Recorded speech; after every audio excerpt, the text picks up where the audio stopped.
बागो बहार।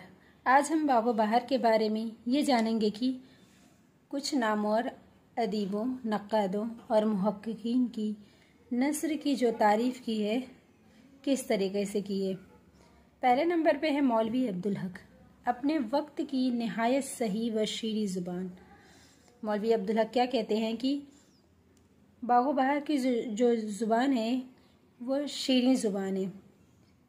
कलीमुद्दीन अहमद, सादगी और पुरकारी बैक वक्त जमा है। इसको इस तरीके से हम याद कर सकते हैं कि कलीमुद्दीन अहमद ने कहा था कि सादगी और पुरकारी बैक वक्त जमा है। ज्ञानचंद जैन, मीर अगर अहले ज़ुबान थे तो अमन खालिक ज़ुबान। ज्ञानचंद जैन ने क्या कहा है? मीर अमन को खालिक ज़ुबान कहा है। डॉक्टर वहीद कुरैशी लिखते हैं, इससे नस्र में एक नई सिमत का पता